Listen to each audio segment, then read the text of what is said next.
Good morning, Morai Rabotai, Biruchim Habayim. Welcome everyone.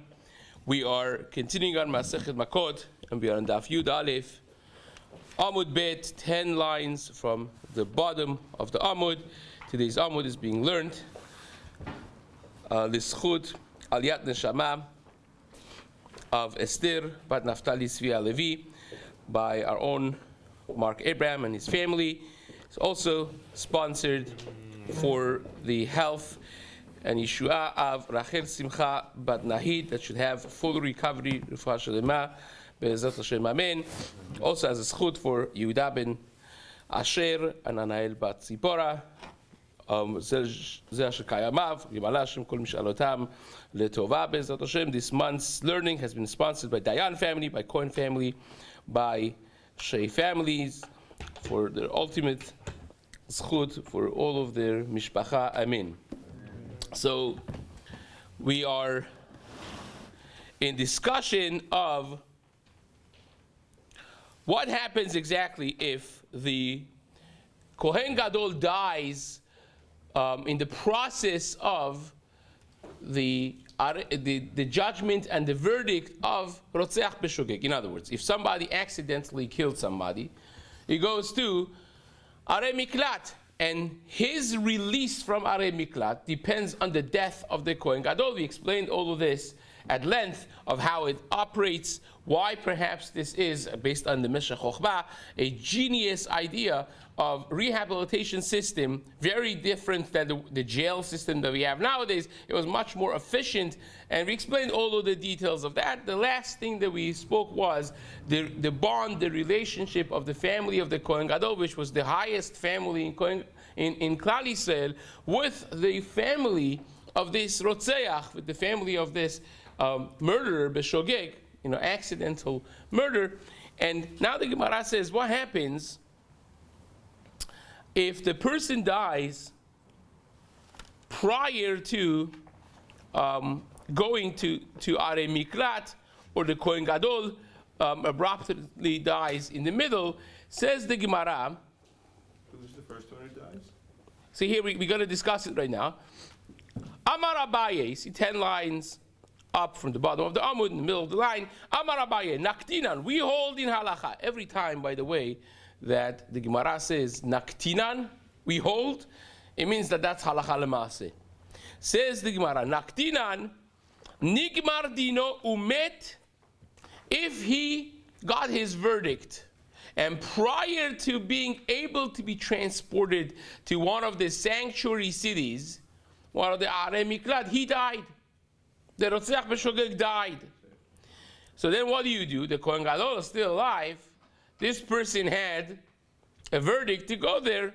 Says Abaye, Molichin et atzmotav lesham. We take the body and we bury it in Arei Miklat. You can't just say, well, the judgment is on living, is not on the dead. That would be the logical discourse of an argument. So, Lametim chofshi, kevan shemet adam, nasa chofshi mina mitzvot, the Gemara says elsewhere, right? The mitzvot is only on a living person. So how in the world are you going to discuss a corpse of a person that died being transported and buried in Arei Miklat? Well, he's going to kill the body? The Goel Adam, the family member of the deceased, is going to come shoot the dead body. What's going to happen? Isn't that where the Kohanim are also, in the Arei Miklat, or the Kohanim tend to be in the Arei Miklat? The Levim are there, predominantly it's Arei Leviim, but again, Kohanim could have Bet HaKvarot, in the edges of their cities as well. It's not the problem of having a kever. Says the Gemara, this we learn from a pasuk. The pasuk says, "Lashuv, lashevet ba'ares admon mot kohen hagadol." We mentioned already before that there are several different editions in the language of the psukim that are not necessarily a necessity for the grammatic correct way of writing the pasuk. This is one of them.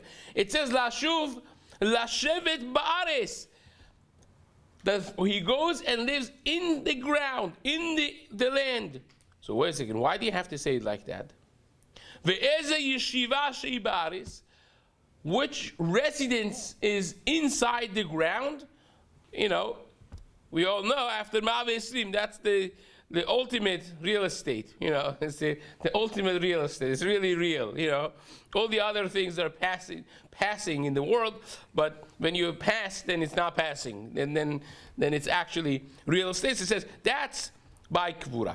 Heve Omer zo Kvura. So he will be buried in Arei Miklat, despite the fact that he never got in his lifetime to be going to Ir Miklat. Tana, we learned in Braita, Met Kodem Shemet Kohen Gadol, same halacha basically.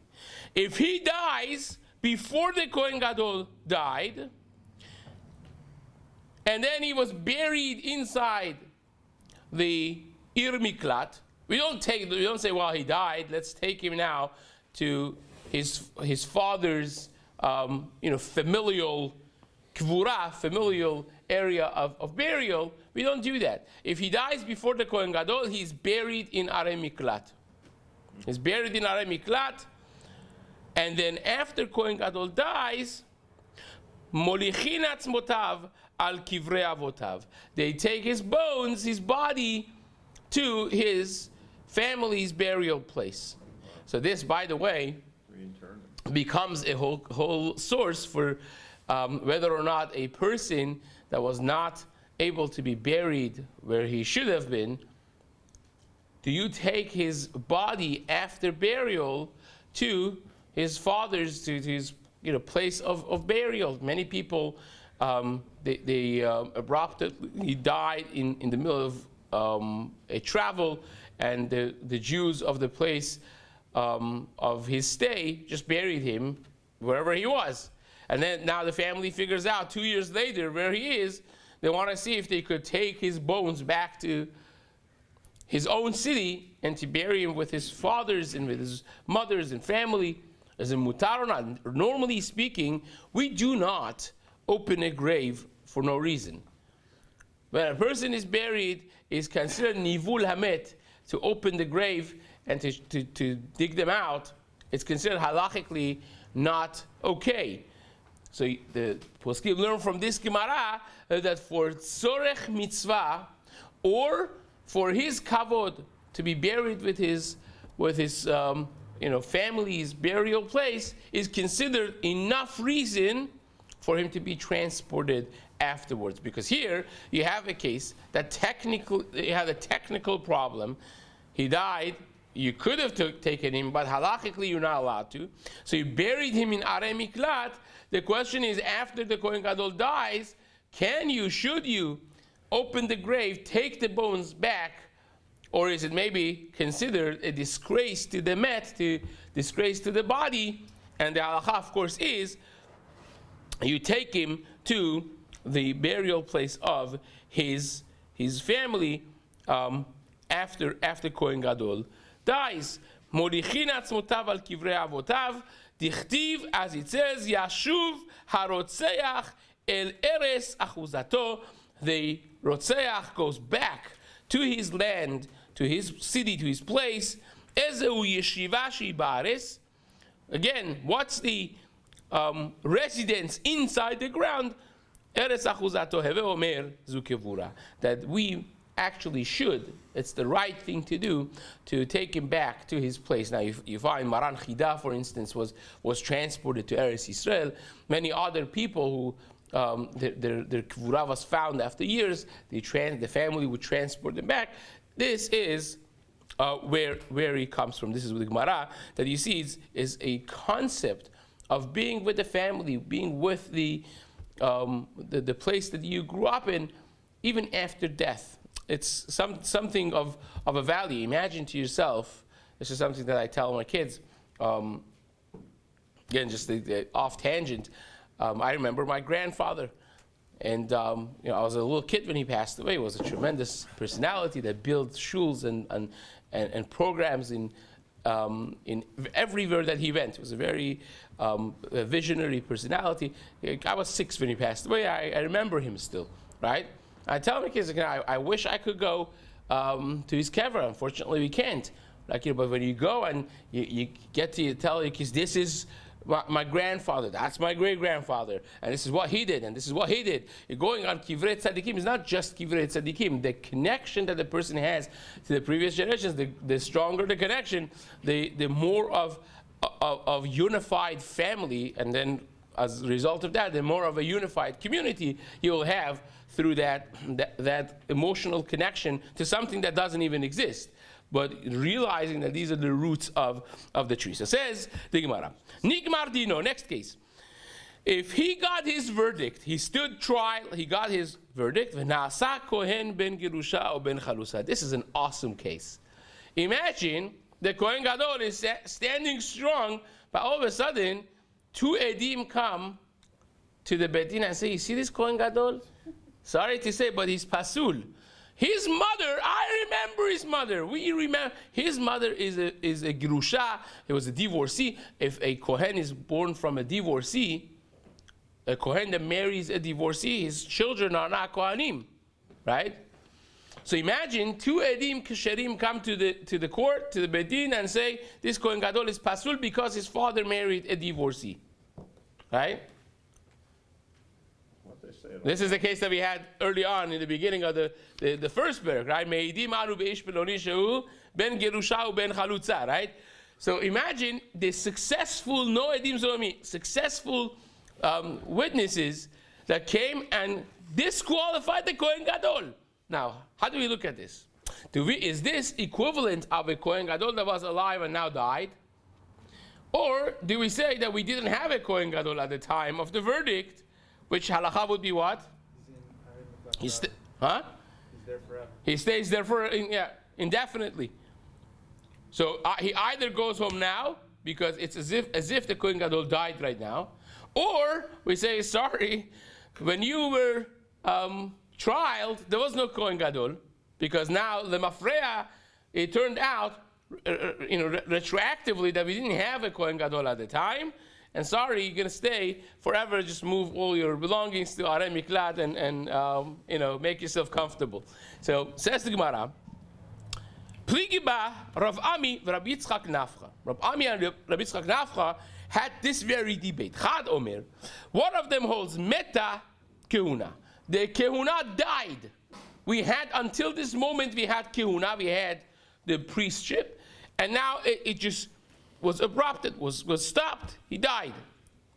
V'chad omer, the other one says no, batla keuna. It was nullified. It didn't die. It was nullified. And once it was nullified, it means lemafreya was nullified. Done. So says the Gemara, lema bepluktat Rabbi Eliezer v'Rabbi Yehoshua kamiflegi. Maybe we should suggest that they are arguing in the same machloket of Tanaim. This is not the machloket Amoraim, but this is an earlier machloket. Now look at what the Gemara does. Beautiful. Says the Gemara, Ditna. We learned the Mishnah. Haya omed makriv al gabei hamizbeach. It should be a common question. Every Kohen works in the Beit HaMikdash. Now imagine he's bringing korbanot, he's doing avodah of the Beit HaMikdash, and all of a sudden turns out that this guy was ben gerusha or ben chalutza. Forget about Kohen Gadol, regular Kohen. Two Edim come and say, this Kohen, he was born in our town. We remember the day he was born. His mother was a gerusha. His father married a gerusha. Pasul, he's not a Kohen. And he's in the middle of bringing korbanot up on the Mizbeach. What happens with all the korbanot that he brought? Do we say that until this moment, we as Klal Yisrael had the right to rely on him as a legitimate Kohen, and therefore up until this second, whatever he did is done is good? Or do we say, well, turned out that he was like me. I was like a regular Jew that does, well, shchita would be kasher maybe, but all the other things will be pasul. So says the Gemara, Rabbi Eliezer holds, Kol korbanotav sheikriv psulin. Everything he did that the Kohen should have done is pasul, because it turned out that he was never a Kohen. But Rabbi Yehoshua machshir. Rabbi Yehoshua says no, it's kasher up until now it's kasher. Manda amar meta. Now let's discuss our question. Rabbi Yitzchak Nafcha and Rav Ami, who are disagreeing with each other about the case of Kohen Gadol, they really are continuation of this machloket Tanaim of Rabbi Eliezer and Rabbi Yoshua. And the one that says that meta keuna, that it's equivalent when the Kohen Gadol turns out to be pasul, it's equivalent of the kehuna dying, and therefore this poor guy goes home now from Arei Miklat. He holds like Rabbi Yoshua, that up until now everything is kasher. Right? We assume that we had the right to use this Kohen or Kohen Gadol up until the second. So therefore, now that it stops, it's like we had before a Kohen and now it died. We don't go lemafreya. And the other one that holds like Rabbi Eliezer, Uman Amar Batla, the one that says no, the whole concept of Kohen Gadol by this guy was nullified. Lemafreya, retroactively was nullified. He holds like Rabbi Eliezer. Rabbi Eliezer who holds that by a Kohen, regular Kohen, that's working and turns out that his mother was a Gerusha, everything that he has done, you burn. Everything that he has done is nullified because he was never a Kohen. So it says... So if you have someone burn a korban kata, they got to bring in that new korban kata? Everything, you imagine if Israel would bring the korban. Everything is pasul. Yeah. You have to go back the open the history book, right? So it says, you make it on social media, this Kohen, if you ever brought a korban with this guy, you come back. So it says, the Gemara, Rabbi Eliezer, Kular Molo Peligi. Says, according to Rabbi Eliezer, everyone agrees. In other words, even the one that says meta, right? The Amoraim, Rab Ami and Rabbi Yitzchak Nafcha, both of them, they don't disagree according to Rabbi Eliezer. Ki Peligi Ali Bata Rabbi Yoshua. Their machloket is according to Rabbi Yoshua. In other words, Rabbi Yoshua who says that this regular Kohen that's up on the Mizbeach, whatever he did until now is good. Both of these Amoraim, Rab Ami and Rabbi Yitzchak Nafcha, hold like Rabbi Yoshua, and still they have a machloket. What's the machloket? Manda Amar Meta Rabbi Yoshua. The one that says, until now, the Kohen Gadol was a good Kohen Gadol, and we assume that this disqualification of Kohen Gadol is like a death of Kohen Gadol. That's Pashut. Right? That's straightforward like Rabbi Yoshua. The